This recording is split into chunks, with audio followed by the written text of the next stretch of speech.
going on, Natty Games? Good morning. Josh and I are in here. We want to train some chest and back, but what we want to do first and foremost is come with you guys with a little bit of how to properly set up your bench press, how you can properly bench press correctly. Now, the bench press is one of just about everyone's favorite exercise, especially when you're starting off working out. A lot of people don't know anything. They automatically just go to the bench press, or they go to the dumbbells for some bicep curls, because the bench press is it's a staple.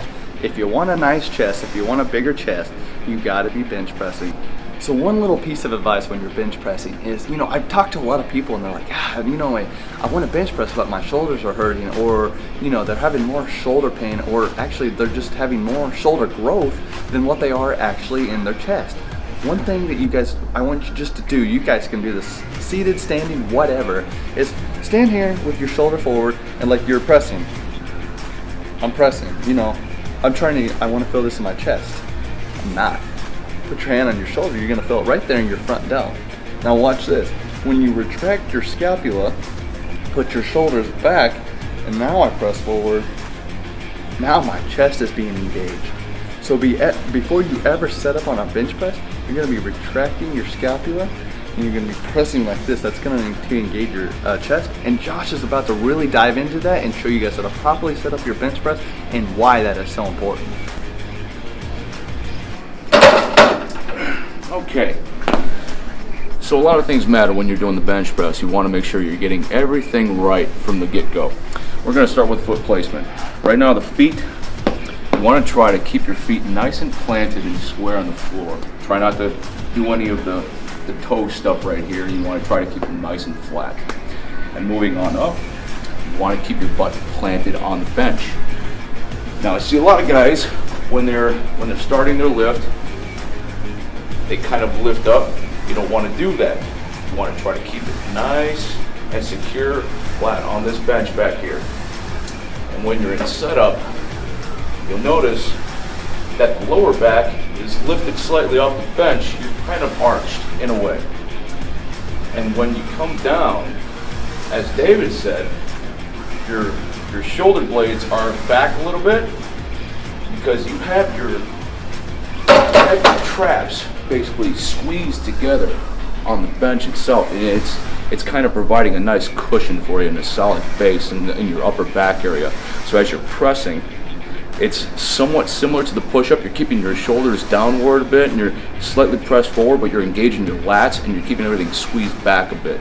So just remember that a lot of the drive is going to come from your lats. Your lats are going to be the antagonistic muscles in this exercise here. You're going to feel sore, actually, surprisingly. A lot of people, when they do bench presses, they'll feel sore in their lats the next day, and that's normal because they're using them quite a bit when you're doing your bench presses.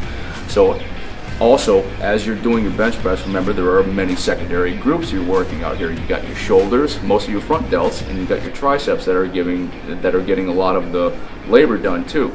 So, and then a quick note about grip width. This is going to be very subjective. Now, a general rule of thumb is probably slightly wider than shoulder width. And bars are different sometimes, and also it depends on how long your arms are. This is going to be subjective to biomechanics, if you will. So, as you're doing your bench press here, you notice in my starting position, my hands are slightly wider than shoulder width. And remember to keep those elbows tucked in at about a 45-ish degree angle, kind of like our push-up video. You do not want your elbows to flare out. If they flare out, you just end up injuring yourself, especially if you're going with heavier weight. And to recap, basically, just remember, always keep your feet planted. A lot of the drive is going to be coming from the feet upward. But if I see a lot of this dancing around, this isn't gonna do you any good. So try to keep everything nice and solid. Everything has to have a great base when you're doing your bench press. Another thing you want to keep in mind too is bar placement on your way down. When you're doing your eccentric movement, you don't want to be coming down too low on your stomach or too high on your chest. Now, a lot of that can matter whether or not you're flaring your elbows. That makes a big difference. But you about want to come down with the standard bench press, you about want to come down to around the nipple level. So if you see, as we set up here, See, the bar comes down. Bar path is a big thing too. So you see them about down to the lower chest, around the nipple level somewhere. And as you're pressing up, you don't want to press up straight. It follows a back path in a way. So you come straight down, and then as you press upward, it's going to come back a slight amount. So if you see from the side, come down, and then it's going to go up and back a little bit. That's more or less a proper bar path. You don't want to be going straight up and down. That's not really the natural movement of your shoulders and your arms when you're doing this movement.